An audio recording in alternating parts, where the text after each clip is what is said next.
fait, le truc, là, ça, c'est le Muséum d'histoire naturelle de Chambéry. Il appartient à la Société d'histoire naturelle de Savoie. C'est une société savante qui a été fondée en 1844. Et à l'époque, en fait, donc voilà, elle a été fondée. Elle a eu le musée avant, c'était la maison du jardinier du château. Ouais, ça je sais, j'ai lu. Tout ça, c'était la partie basse des jardins. Là-haut, la partie haute, le grand jardin.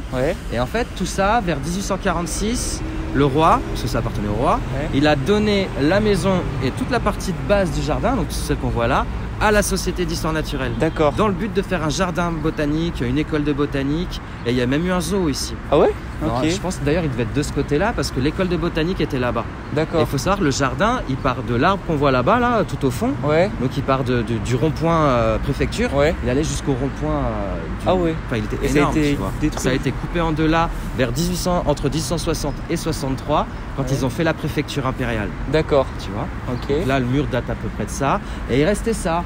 Et là, du coup, ce qu'on sait, c'est qu'il y a eu une culture viticole ici, dans les années 1880, parce qu'il y a eu le phylloxéra en Savoie et partout en Europe en fait, grosse maladie de la vigne, et ils ont essayé de trouver des solutions ici, donc ils ont fait une station viticole, ils ont cultivé des rosiers, certains arbres, le ginkgo qui est là, ça c'est un ginkgo, enfin bon bref, et là le grand cèdre de l'Atlas, il date de la période de 1850, 60, 70, tu vois, ils ont été plantés à cette période-là. En fait, il y a eu un arboretum, entre guillemets, ici, tu vois. C'est quoi un arboretum? C'est un parc à arbres. Ok, d'accord.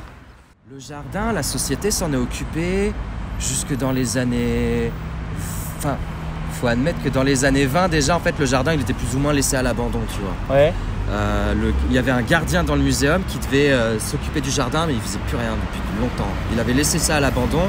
La ville a remis en état le jardin. Et puis quelques années plus tard, c'était de nouveau le bordel parce que le mec s'en occupait pas, tu vois. Du coup, ils ont dit et du coup, en fait, ça allait jusqu'en justice presque. Ah ouais? Parce qu'en fait, toute cette portion-là, et notamment là où il y a le bâtiment des archives là-bas, enfin ex-bâtiment des archives. C'était un bout de terrain qui appartenait aussi à la société, mais qu'elle s'en occupait pas. C'était devenu, c'est marqué comme ça dans les textes, le dépotoir des habitants du faubourg Maché. Ah ouais? Il y avait un faubourg là-bas, enfin bon, bref, tu vois, c'était le faubourg le plus pauvre de Chambéry. Et les gens, ils jetaient toute leur merde dans le jardin là-bas. La ville, ils ont dit, allez, c'est mort, vous arrêtez maintenant. Et du coup, ils ont pris une portion du jardin pour faire le bâtiment.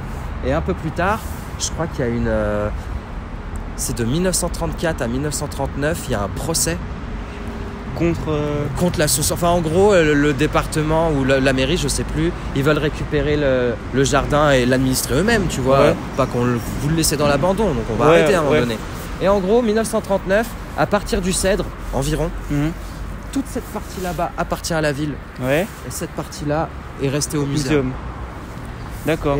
Et ça toujours, du coup. Depuis là, c'est encore le cas. Ouais, carrément, complètement, Et bon, ça n'empêche pas que c'est la mairie qui s'occupe de tout. Oui. Et en soi, nous, on a la jouissance de cette partie-là. Et tout là-bas, ça appartient à la mairie. Donc vous vous occupez pas du jardin? Non. D'accord. Et c'est suite à ça qu'ils ont fait les senteurs. Après, je sais, tu vois qu'il y a eu... Ils avaient projeté le boulodrome qui est là-haut, là. Enfin, je pense que c'est celui qui est là-haut. Ils ont voulu le faire là, à une période. Ah ouais? Mais la société, elle a dit non, comment ça? Donc après la création des senteurs ou avant?